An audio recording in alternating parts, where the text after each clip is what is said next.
هتيجي تجيبي اي شويه دقيق عندك ويلا نعمل عظمه. عايزه اقولك ان احنا هنعمل اكله حلوه قوي على عين البوتاجاز، مش هنفتح فرن ولا اي حاجه. جيبي شويه دقيق وذره ملح وشويه ميه، وعجني شويه الدقيق بالميه بشويه الملح دول عجنه حلوه. وبعد كده بعد ما تخلصي عجين حلو قوي قوي، لفيهم بشويه زيت، يعني بمعلقه زيت وبس كده، وسيبيها ترتاح شويه. وقطعيها بقى ايه لكور كده، ايه وسط قد كده الاستفندية. انا هنا على حسب بقى ايه الكميه العجين، او على حسب كميه الدقيق اللي انت عاملاه. هنا اي كميه انت هتعمليها مفيش مشكله، اعملي الكور على قد الاستفندية الصغير. هنا بقى تجيبي الكور الاولانيه وتكوني مسخنه شويه سمنه وعليهم شويه زيت، وتعملي طريقه الفرد الجميله قوي دي زي ما انت شايفه كده. بفرد العجينه وبقطعها الى زي ما انت شايفه كده. الفيديو بصراحه شرح نفسه، يعني مش محتاج ان انا اشرح ولا اي حاجه. ولسه هعمل واحده كمان هتبان اكتر واكتر.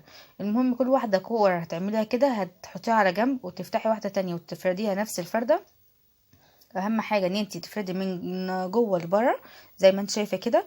وكمان عايزه اقولك ان الرخامه تكون مدهونه زيت، وتفردي حلو قوي قوي قوي زي ما انت شايفه كده. وكل ما تريحي العجينه كل ما هتعرفي تتملكي منها وتعرفي تفرديها احسن واحسن. هنا ظبطت الكاميرا كويس جدا هنا، وزي ما انت شايفه كده هتشوفي احسن اهو بالشكل ده. بصي طريقه الفرد اهي انت شايفاها قدامك، مش محتاجه ان انا اقول. وتحطي معلقه كده مسحه سمنه على زيت، وتحطي الكره الاولانيه اللي احنا عملناها وتقومي مقفله عليها.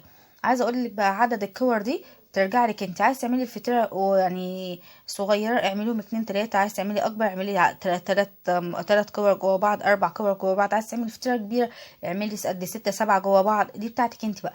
بس عايزه اقول لك لو عملتيها كبيره هتضطري ان انت ايه تسويها جوه الفرن نفسه مش على الطاسه. انا عايزه اقول لك ان انا هسويها على الطاسه، مش تاخد وقت خالص. عايزه اقولك اخف بكتير من اللي في الفرن. زي ما انت شايفه كده احنا عملنا اتنين وادي دي التالتة. انا متهيألي هعملها تلاتة بس. تمام. كل فرده كده تقوم مسحه مسحه سمنه على زيت وزي الفل، وتقفلي كده وتركنيها على جنب. تخلصي بقى الكميه كلها كده. هنا تقريبا انا مش هعملها تلاتة بس. هنا مسحه زيت على الرخامه، وتفردي واحده كمان. بصي طريقه الفرد حلوه قوي، ومش محتاجه اي حاجه بايدك. بصي بايدك مش تحتاجي اي حاجه خالص. وكل ما انت تريحي العجينه مش هتتقطع منك ولا اي حاجه بصراحه، وهتبقى سهله معاكي في الفرد. انت اهم حاجه بصي من تحت كده، اهم حاجه تبقى شفافه زي ما انت شايفه كده. انا هنا عملتها اربعة مش تلاتة، دي اخر حاجه. يعني انا عملت الايه الواحده اربع كور. تمام.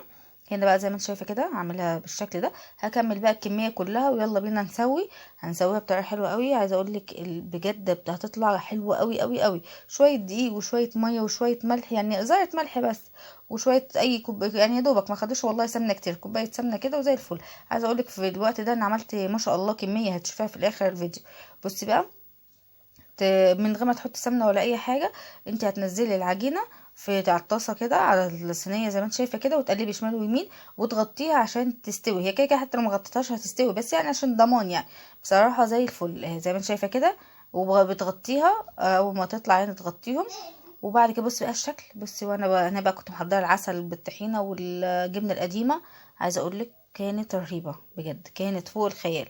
تتعشي بيها بقى تفطري بيها جميله جميله، وتخزنيها في الفريزر مفيش مشكله.